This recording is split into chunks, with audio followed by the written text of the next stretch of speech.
नमस्ते। मैं डॉक्टर अभिजीत पाए, मानसोपचार विभाग शालीनताई मेघे हॉस्पिटल और रिसर्च सेंटर में प्रोफेसर करके कार्यरत हूँ। आज हम बात करेंगे मानसोपचार विभाग और मानसिक बीमारियों के बारे में। हम सब जानते हैं कि पिछले कई सालों में मानसिक बीमारियों का प्रमाण दिन ब दिन बढ़ते जा रहा है। बढ़ते स्ट्रेस, बढ़ती जिम्मेदारियाँ और भी काफ़ी सारी वजह से मानसिक बीमारियों का प्रमाण दिन ब दिन बढ़ते जा रहा है। और इसके तहत अगर मानसिक बीमारी सही टाइम पे हम पता कर लेते हैं और उसका सही टाइम पे इलाज शुरू होता है तो काफ़ी सारी मानसिक बीमारियाँ ठीक हो सकती है। इसी सौजन्य से यहाँ शालीनताई मेघे हॉस्पिटल में पिछले 4 साल से मानसोपचार विभाग कार्यरत है और यहाँ पे हमारी जो भी सुविधाएं हैं वो सुविधाओं की वजह से हज़ारों लोगों का फ़ायदा भी हुआ है, उनकी ट्रीटमेंट भी हुई है। तो सबसे पहले मैं बताना चाहूँगा मानसोपचार विभाग के भर्ती वार्ड के बारे में। हमारा जो यहाँ पे मानसोपचार विभाग का वार्ड है वो 25 बेड का वार्ड है, जहाँ पे सारी सुविधाएं पेशेंट को दी जाती हैं। ट्रेन्ड स्टाफ के ज़रिए पेशेंट को औषधोपचार के साथ पौष्टिक आहार, उनका पुनर्वसन के कार्य, उनसे काफ़ी सारी एक्टिविटीज़ की जाती है। उदाहरण के तौर पे पेंटिंग हो गया या फिर कुछ एनवेलप मेकिंग हो गया, राखी मेकिंग हो गया, इस तरह की एक्टिविटीज़ उनसे की जाती हैं। रोज़ सवेरे उनका योग, प्राणायाम और प्रार्थना का प्रोग्राम होता है। उनको म्यूज़िक थेरेपी भी आजकल हमने चालू किया है।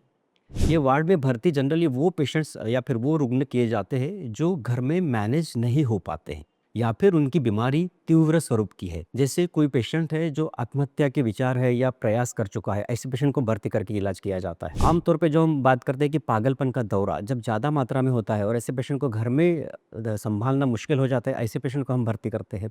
नशे की लत लगे हुई पेशेंट जो होते हैं, जो छोड़ना तो चाहते हैं बट घर में नहीं छोड़ पाते, या फिर वो छोड़ने की इच्छा भी नहीं है या फिर नशे की वजह से काफ़ी सारे इश्यूज़ या प्रॉब्लम्स घर में हो रहे हैं, ऐसे पेशेंट को भी हम यहाँ पे भर्ती करते हैं और भर्ती करके इलाज करते हैं। एक बार भर्ती हो जाने के बाद, इलाज के बाद पेशेंट काफ़ी हद तक ठीक होता है और फिर उनको ओपीडी बेसिस पे हम ट्रीटमेंट देते हैं। दूसरा है मानसोपचार विभाग की ओपीडी, जिसमें काफ़ी तरीके मतलब हम बोल सकते हैं कि सिर्फ मानसिक बीमारी नहीं बल्कि मानसिक कोई भी लक्षण जो होते हैं उनका भी इलाज किया जाता है। आमतौर पे नैराश्य या फिर डिप्रेशन हम जिसको बोलते हैं या फिर घबराहट की बीमारी जिसको हम एंग्जायटी बोलते हैं, सिर दर्द का तकलीफ, नींद की बीमारी, सिर्फ नींद है क्या प्रॉब्लम है, बाकी कुछ भी प्रॉब्लम नहीं है, ऐसी चीज़ें भी मानसोपचार विभाग में देखी जाती है, उनको ठीक किया जाता है। बच्चों की मानसिक बीमारियाँ जैसे मतिमंदत्व या फिर बाकी बुद्धि के विकार, चंचलता का विकार, लर्निंग डिसेबिलिटी जिसको हम बोलते हैं, मतलब स्पेसिफिक कुछ कुछ चीज़ों में वो ठीक से नहीं परफॉर्म कर पाते हैं, ऐसी चीज़ें, करियर काउंसलिंग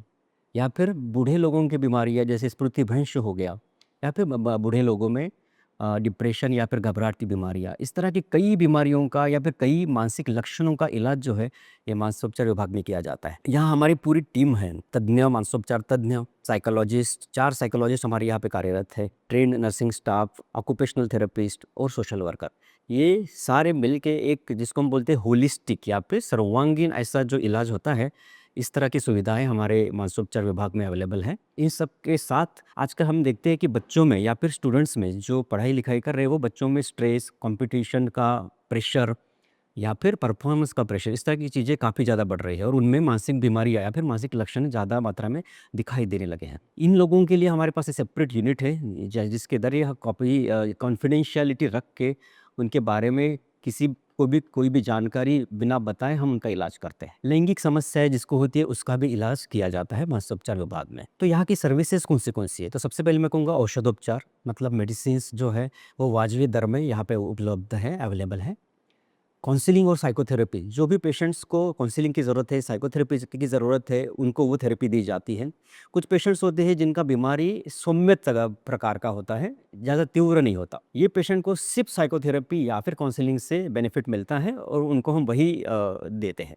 कुछ पेशेंट्स होते हैं उनमें मेडिसिन की भी ज़रूरत होती है और थेरेपी की भी ज़रूरत होती है, तो उनको उस तरह का ट्रीटमेंट दिया जाता है। साथ में कुछ पेशेंट्स होते हैं जिनमें जल्दी इम्प्रूवमेंट की ज़रूरत होती है, स्पेशली जैसे हम बात करेंगे आत्महत्या के विचार या आत्महत्या का प्रयास करने वाले जो पेशेंट होते हैं, डिप्रेशन, सीवियर डिप्रेशन के जो पेशेंट होते हैं, ऐसे पेशेंट के लिए स्पेशली शॉक ट्रीटमेंट अवेलेबल होती है। इसको हमारी भाषा में इलेक्ट्रोकन्वर्सिव थेरेपी बोलते हैं। ये थेरेपी काफ़ी सेफ है, मतलब यहाँ हम ब्रेन को डायरेक्टली एक 1 सेकंड का करंट देके, वो भी सूंघी देने के बाद, मतलब पेशेंट को पता भी नहीं चलता है कि उसको इस तरह का कुछ करंट दिया जा रहा है।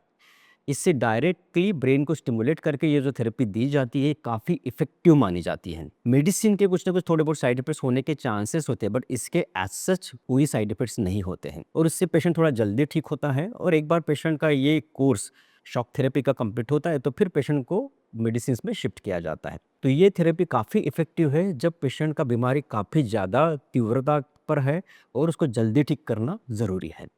इसके साथ ग्रुप साइको एजुकेशन, जैसे पेशेंट से सारे एक बीमारी के पेशेंट उन सबको मिला के एक साथ रख के हम उनको थेरेपी देते हैं। वो एक दूसरे के एक्सपीरियंस से सीखते हैं। सिमिलरली जैसे कोई बीमारी एक कोई पर्टिकुलर बीमारी है, उसके रिश्तेदार जो होते हैं वो सारे रिश्तेदारों को एक साथ बिठा के हम उनको सिखाते हैं कि वो अपने पेशेंट्स तरह से वो देखभाल कर सकते हैं। इसमें क्या होता है कि पेशेंट्स के रिश्तेदार दूसरे पेशेंट्स के रिश्तेदारों से भी सीखते हैं। हम उनको बताते हैं कि पेशेंट्स की देखभाल कैसे करनी है, उनके मेडिसिन्स का किस तरह से ध्यान रखा जाना चाहिए। अगर कोई नए लक्षण आते हैं तो हम उसको किस तरह से आइडेंटिफ़ाई करें और जल्द से जल्द उसका इलाज के लिए लेके आएँ। पेशेंट का बीमारी ठीक हो गया है और अभी नए तरीके फिर से बीमारी के कुछ लक्षण आ रहे हैं, तो जल्द से जल्द उसका इलाज के लिए कैसे लेके आएँ। इस तरह की काफ़ी सारी चीज़ें उनको बताई जाती हैं, ताकि रिश्तेदार तैयार रहे और उनको देखभाल करना ऐसे मानसिक बीमारी के पेशेंट का थोड़ा-सा आसान हो जाए।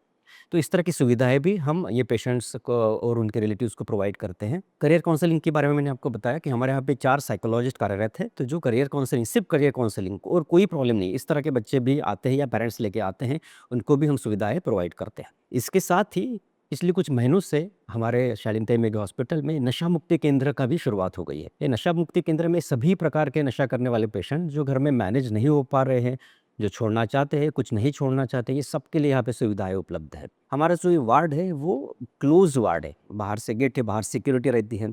तो सारी सुविधाओं के साथ पेशेंट की सुरक्षितता की भी यहाँ पे व्यवस्था की गई है। ये पेशेंट्स को इलाज तो किया जाता ही है नशा मुक्ति का, बट फिर से वो नशे में ना जाए इसके लिए भी देखभाल की जाती है। उनको मोटिवेट किया जाता है कि नशा किस तरह के से किस तरीके से बुरा है या उस तरीके से कैसे उनकी ज़िंदगी पर उसका असर हो रहा है और अगर वो नशे से दूर रहेंगे तो किस तरह से बदलाव आ सकता है। पेशेंट्स के रिलेटिव्स को भी इस तरह का एजुकेशन दिया जाता है। इसके अलावा उनका पुनर्वसन एक्टिविटीज़ भी यहाँ पे होते हैं और ये सारी चीज़ें होती है हमारे ट्रेंड कर्मचारी दल के हाथों से, जो काफ़ी ट्रेंड है या फिर ऐसे पेशेंट्स को उनकी देखभाल करने के लिए। तो ये सारी सुविधाएँ भी पिछले कुछ महीनों से हमारे यहाँ पे अवेलेबल हैं और काफ़ी सारे पेशेंट्स इसका लाभ भी उठा रहे हैं। इसके साथ ही हमारे यहाँ पे कुछ समय से पिछले 3-4 महीने से एक डिमेंशिया केयर सेंटर भी शुरू हुआ है, जिसको स्मृतिभ्रंश के पेशेंट जो होते हैं स्पेशली उनके लिए है। अभी स्मृतिभ्रंश या डिमेंशिया जो कहा जाता है, ये पेशेंट्स जनरली बूढ़े लोग होते हैं और ये घर में मैनेज करना लैटर स्टेज में, शुरुआत के स्टेजेस में थोड़ा-सा मैनेजेबल होते हैं, मगर लैटर स्टेज में घर में मैनेज करना थोड़ा-सा मुश्किल हो जाता है। लेकिन ऐसे पेशेंट को एक घर वाला एनवायरनमेंट लगता है उनकी देखभाल करने के लिए। तो हमारे हॉस्पिटल में ये पर्टिकुलर वार्ड में घर जैसा एनवायरनमेंट प्रोवाइड करके उनका इलाज किया जाता है। उनका डेली रूटीन जो है वो उनके घर में जैसा है उसी तरह का रहे, इस तरह का ध्यान रख के उनकी देखभाल की जाती है। तो इसमें भी काफ़ी सारे पेशेंट्स इसका लाभ उठा रहे हैं। ये पिछले 3 महीने से हमारे हॉस्पिटल में रेडी है। इसी के साथ मैं बताना चाहूँगा कि हमारे मासिक जैसे कुछ पेशेंट्स होते हैं या रिलेटिव्स होते हैं, उनके पास पैसे ही नहीं होते या फाइनेंशियल प्रॉब्लम की वजह से या किसी और वजह से वो इलाज नहीं कर पाते हैं। तो ऐसे पेशेंट्स के लिए यहाँ पे काफ़ी सारी स्कीम्स है।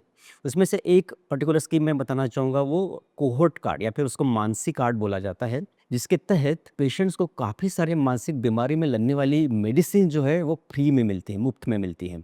और कुछ जाँचनी या फिर कुछ टेस्ट है, इन्वेस्टिगेशन जो है वो भी फ्री में मिलते हैं। ये कार्ड एक बार निकाल लिया तो पेशेंट को उसको हमेशा के लिए, जब भी पेशेंट को इलाज के लिए आएगा, ओपीडी बेसिस पे आएगा या फिर इवन वार्ड में भर्ती भी होगा, तो उसको काफ़ी सारी ये सुविधाएँ मिलती हैं और फाइनेंशियली उनको लाभ मिलता है ट्रीटमेंट में। तो इसका भी लाभ सबने उठाना चाहिए, ये मुझे लगता है। ये मानसिक कार्ड जो है ये एक बार निकल लिया तो कम से कम 1 साल तक वो वैलिड रहता है और 1 साल तक जितने भी बार पेशेंट ओपीडी में आता है या फिर वार्ड में भर्ती होता है, उनको वो फाइनेंशियल एस्पेक्ट में उनको मदद मिलेगी, मेरी दवाइयाँ फ्री मिलेगी, कुछ इन्वेस्टिगेशंस होते हैं वो भी फ्री होंगे। तो इसका लाभ सबने ज़रूर उठाना चाहिए। बाद में मैं बताना चाहूँगा कि मानसोपचार विभाग यहाँ का जन जागृति कार्यक्रम भी करता है रेगुलरली। हम लोगों के बीच में जाके आसपास के गाँवों में जाके स्ट्रेस मैनेजमेंट और उनको मानसिक बीमारियों के बारे में अवेयर करने के काम भी रेगुलरली करते हैं। और इसी के तहत हिंगना रीजन के जैसे कानोली बारा हो गया या टाकड़ घाट, आड़े गाँव, यहाँ ये छोटे छोटे जगह पे जहाँ से पेशेंट्स को यहाँ तक पहुँचना कभी कभी मुश्किल जाता है या फिर किसी और वजह से काम की वजह से वो नहीं आ पाते हैं, उनके लिए हमने वहाँ पे सर्विस देना शुरू किया है ताकि वहाँ के पेशेंट्स को उधर ही सर्विस मिले, और अगर ज़्यादा ज़रूरत है, इमरजेंसी आ गई या फिर कोई बीमारी वहाँ पे हैंडल नहीं हो पा रही, तो वो फिर इधर हम शिफ्ट करते हैं। तो ये सर्विसेज भी हमने वहाँ कुछ समय से शुरू की हुई है। तो इस तरह से मैं बताना चाहूँगा कि ओवरऑल यहाँ का मानसिक उपचार विभाग जो है, यहाँ पे हम होलिस्टिक या सर्वांगीण सुविधाएँ पेशेंट्स को देते हैं। पूरा टीम वर्क है, और किसी पेशेंट्स को किसी भी तरह का मानसिक विकार या फिर मानसिक समस्या है या किसी भी तरह का लक्षण आता है, तो उसने यहाँ आके उसका इलाज करवाना चाहिए या मदद लेनी चाहिए। मानसिक बीमारियाँ ये ठीक हो सकती है अगर टाइम पे उसका इलाज होता है तो। और आखिर में मैं बताना चाहूँगा कि ये अपील ही है सबके लिए कि आपके आसपास या आपके फैमिली में, आपके मोहल्ले में, कहीं पे भी कोई भी मानसिक बीमारी का रुग्ण आपको दिखता है या किसी में भी कोई मानसिक लक्षण आपको दिखते हैं, तो आप ज़रूर उनको शालीनताई मेघे हॉस्पिटल के मानसिक उपचार विभाग में भेजिए। यहाँ पे उनका इलाज तो किया जाएगा, but at the same time उनको काफ़ी तरीके के इंश्योरेंस जो होते हैं, कैशलेस इंश्योरेंस, वो भी यहाँ पे अवेलेबल है, जिसके तहत उनको फाइनेंशियल प्रॉब्लम की उतनी समस्या नहीं होगी। धन्यवाद।